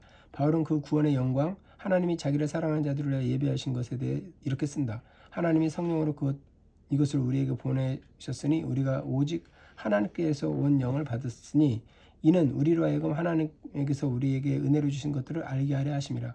우리가 이것을 말하거니와 그는 쓰거니와라는 말을 덧붙일 수도 있을 것이다. 사람의 지혜로 가르치 말로 아니하고 오직 성령께서 가르치신 것으로 하니 성령은 사도들에게 모든 진리를 계시하시고 그것을 정확하게 전달하도록 영감을 주심으로써 증언하신다. 그래서 복음이 생기고 신약 성경이 생긴 것이다. 성령이 계시지 않았다면 세상 사람들은 복음도 신약도 성경도 없었을 것이다. 이것이 전부가 아니다. 둘째로 성령이 계시지 않았다면 믿음도 중생도 간단히 말해서 그리스도인도 없었을 것이다. 복음의 빛은 비추지만 이 세상에 신이 믿지 아니하는 자들의 마음을 혼미케 하여 눈이 먼 자들의 빛의 자극에 반응하지 않는다. 그리스도께서 니고데모에게 말씀하셨듯이 사람이 거듭나지 아니하면 하나님의 나라를 볼 수 없다. 그리스도께서는 자신과 제자들을 대변하사 니고데모가 속해 있는 중생하지 못한 기독교인 종교적인 사람 전체에게 이같이 말씀하시고 계속해서 중생하지 못한 것에 불가피한 결과는 불신이라고 명령하신다. 너희가 우리의 증언을 받지 아니하는도다. 복음은 그들 안에서 죄에 대한 지각을 일으키지 못한다. 불신이 그들을 움켜쥐고 있다. 그러면 어떻게 되는가? 우리는 복음 전파를 시간 낭비라고 결론짓고 복음 전도는 실패할 수밖에 없는 가망 없는 시도라고 단념해 버려야 하는가? 그렇지 않다. 성령께서 그리스도에게 대해 증언하시기 위해 교회와 함께 계시기 때문이다. 우리가 살펴보았듯이 성령은 사도들에게 계시하시고 영감을 주시며 증언하셨다. 나머지 사람들에게도 모든 시대에 걸쳐 조명하심으로써 증언하신다. 즉 멀어 있는 눈을 열어주시고 영적 시야를 회복시켜 주시며 복음이 진정 하나님의 진리라고 성경은 진정 하나님의 말씀이며 그리스도는 진정 하나님의 아들이라는 것을 볼 수 있도록 해주신다는 것이다. 우리 주님은 그것을 약속하셨다. 성령이 와서 죄에 대하여 의에 대하여 심판에 대하여 세상을 책망하시리라. 우리는 기독교의 진리를 우리의 주인 논증으로 증명할 수 있는 것처럼 생각해서는 안 된다. 눈만 마음을 새롭게 하시는 성령의 전능하신 역사가 없이는 어떤 사람도 기독교의 진리를 입증할 수 없다. 인간의 양심의 복음 진리를 깨닫게 하시고 것은 그리스도의 영이 주권적인 특권이다. 그리고 그리스도를 증언하는 사람들은 그들이 성공하리라는 소망을 가지고 자신의 진리를 잘 제시하는 데 있는 것이 아니라 성령께서 진리를 권능 있게 나타내 보이시는 데 있음을 배워야 한다. 바울은 여기서 그 방법을 지적한다. 형제들아, 내가 너희에게 나아가 하나님의 증거를 전할 때에 말과 지혜의 아름다운 것으로 아니하거니와 내 말과 내 진노함이 설득력 있는 지혜의 말로 하지 아니하고 다만 성령의 나타나심과 능력에 대하여 너희 믿음이 사람의 지혜에 있지 아니하고 다만 하나님의 능력에 있게 하리라. 성령께서 실로 이런 식으로 증언하시기 때문에 복음이 전파될 때 사람들이 믿음을 갖게 된다. 만일 성령이 계시하지 않는다면 세상에는 그리스도인들이 한 사람도 없을 것이다. 우리의 적절한 반응. 우리는 성령의 사역을 인식하고 그 사역에 의지함으로써 성령을 영화롭게 한다. 아니면 그 사역을 무시함으로써 성령을 무시하고 그럼으로써 성령뿐 아니라 성령을 보내신 주님까지도 모욕하는가?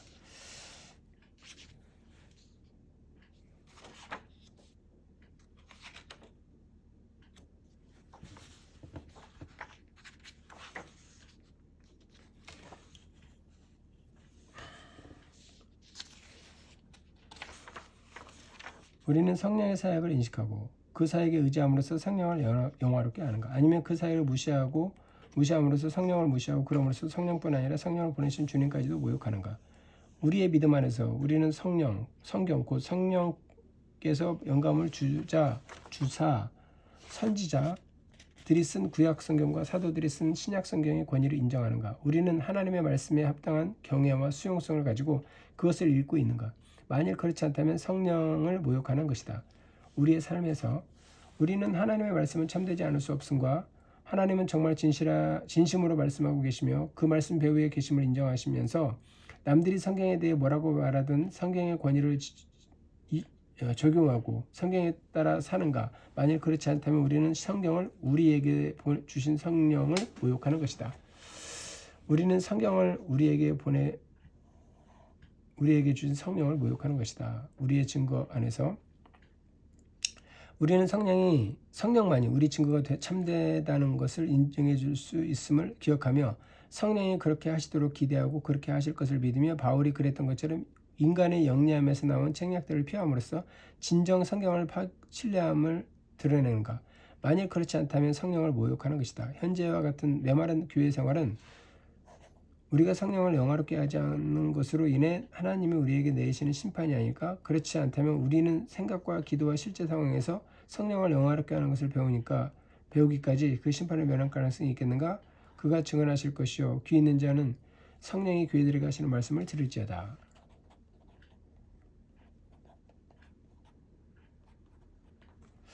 네, 이렇게 해서 1부 1, 2, 3, 4, 5, 6까지 읽었습니다. 하나님을 아는 지식에 대해서 읽고 배우는 시간 감사드립니다.